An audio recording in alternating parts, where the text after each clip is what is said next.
Good afternoon, students. Once again, I am going to solve one question, especially for SE and the student of class 10. The question is, if function of x is equal to 3x plus b and function of b is equal to 12, then find the value of b. यो दुई बातमा आउँछ नि general. एउटा function दिएको छ, function of x 3x plus b, र अर्को composite function with respect to 2, that is function of 2 is equal to 12 छ. भने हामीलाई b को मान पत्ता लगाउनु छ. हामीलाई के गर्छ सल्युसन? पहिला हामीलाई दिएको छ function of x here, function of x is equal to 3x plus b. अब function of जुन 2 छ त्यो इक्वल टु कति हो? फंक्शन अनि यो function of 2, function of x यो छ भने function of 2 कति हुने हो? 3 into 2 plus b, that is function of 6 plus b. अब हाम्रो यो फंक्शन अहिले भ्यालु राख्छौं. यो कति राख्छ? 3 जहाँ x छ त्यहाँ हामीसँग 6 plus b plus b हुन्छ. यो कति हो? 3 6 are 18 plus 3b plus b. 18 plus कति हुने भयो अब? 4b.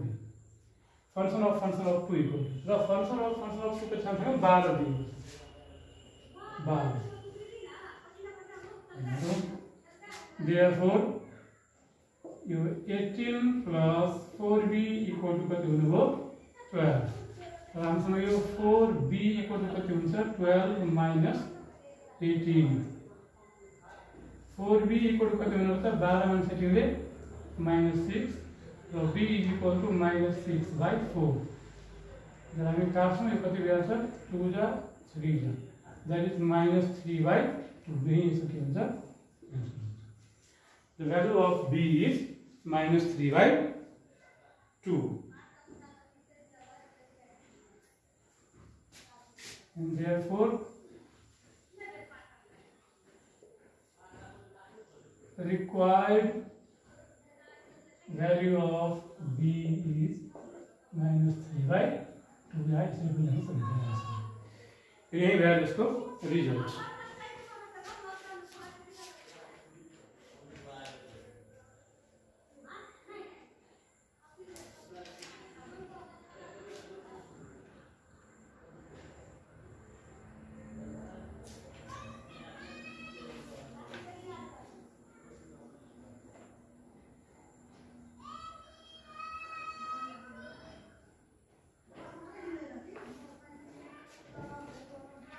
फेरि यस्तै एउटा क्वेशन म बनाउन गइरहेको छु.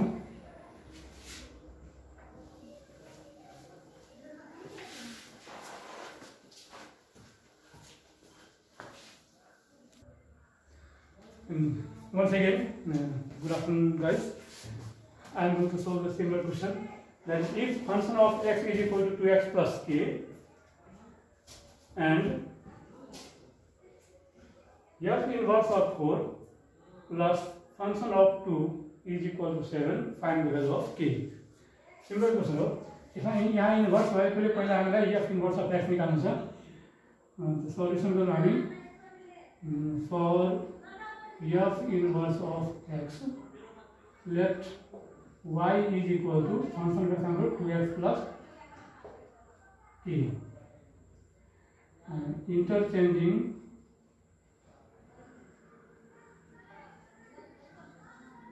x and y, we get हम के पाउँछौं? x is equal to 2y plus k, अनि यहाँ 2y is equal to x minus k, र y is equal to x minus k upon 2. Therefore, f inverse of x is equal to x minus k upon 2. Now, हामीसँग दिएको के छ? f inverse of 4 plus function of 2 is equal to 7. That is f inverse of 4 plus function of 2 is equal to 7. F inverse of 4 के सँगसँग F inverse of x के सँग F inverse of 4 के हो 4 minus k upon 2 plus function of 2 के हो 2 into 2 plus k. 2 into 2 plus k is equal to 7. अब यसलाई हामी सोल्भ गर्छौं यहाँ के को भ्यालु आउँछ यो के हुनु हो 4 minus k upon 2 plus 4 plus k is equal to 7.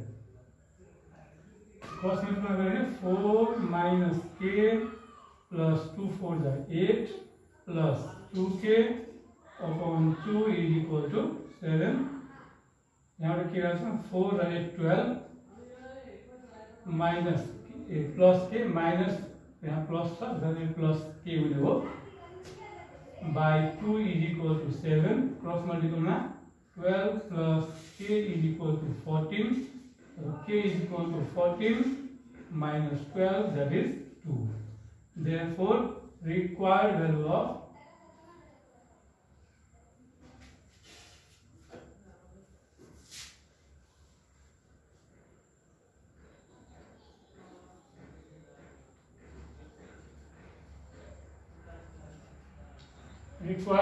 of k is 2.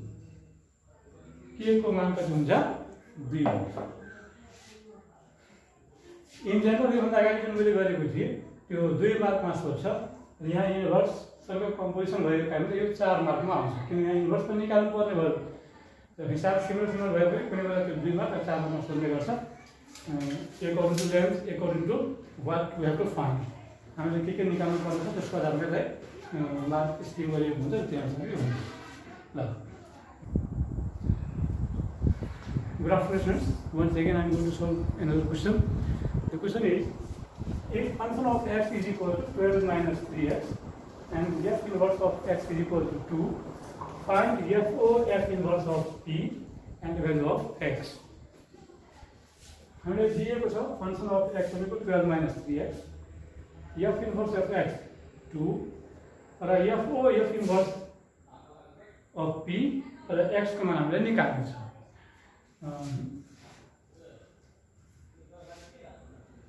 पहिला हामीलाई के दिएको छ हामीलाई function of x is equal to 12 minus 3x. Therefore, for f inverse of x, f inverse of x को हामी यसो निकाल्छौं. हामी के पाउँछौं? Let y is equal to 12 minus 3x. अब हामी के गर्छौं? इन्टरचेन्ज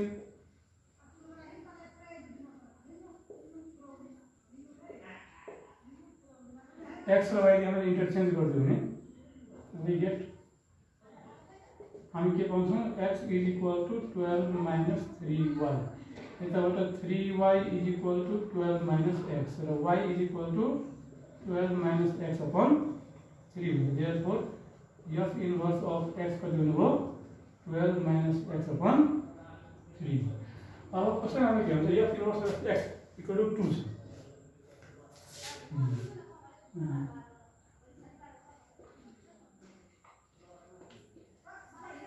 According to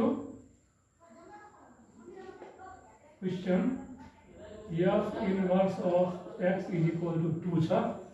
त्यसो भए के हुनु भयो 12 minus x upon 3 is equal to 2 हुने हो. क्रस मल्टिपल में 12 minus x is equal to 3 to the 6 र 12 minus 6 is equal to x. Therefore, x is equal to 6. हामीलाई चाहिएको x को भ्यालु कति हुन्छ 6 हुनु भयो. अब हामीले निकाल्नु छ f inverse of p. f inverse of p को लागि के हुन्छ f inverse of p के हुने हो f inverse of x 12 minus x by 3 छ भने f inverse of p कति हुने हो 12 minus p upon 3 र फंक्शन हामीसँग छ 12 minus 3x हामीसँग राख्छु भ्यालुलाई is equal to के हुन्छ त 12 minus 3 times 12 minus p upon 3 यो 3 र 3 काट्यो हामीसँग के आयो 12 minus 12 plus p फेरि 12 र 12 काट्यो बाँकी रह्यो p that is therefore f inverse of p is equal to p1 therefore f inverse of p is equal to p and x is equal to 6. That is the required answer. So required value of p is required value of x is 6 and required value of f inverse of p is p. In this way we can solve the question. Once again I am going to solve another question. The question is like this.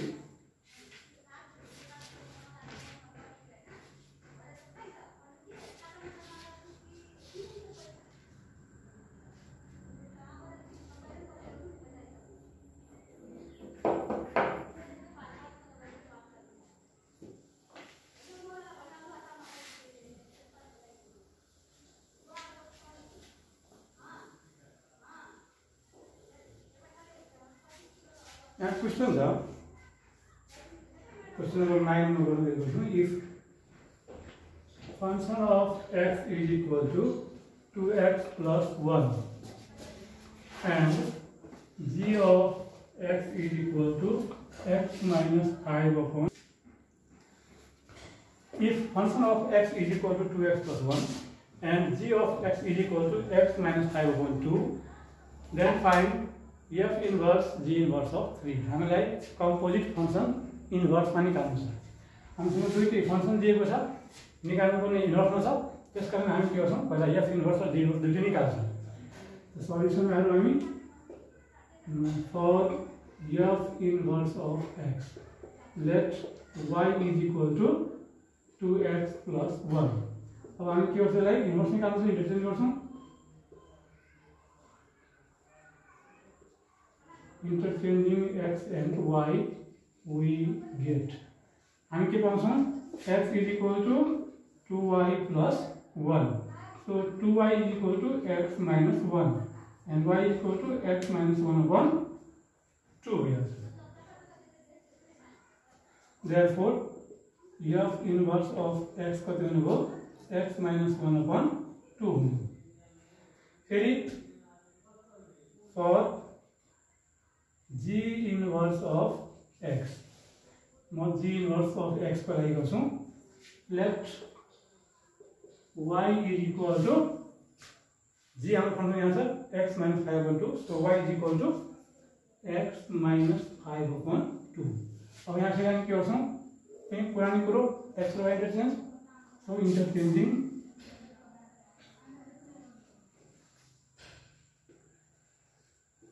x and y we get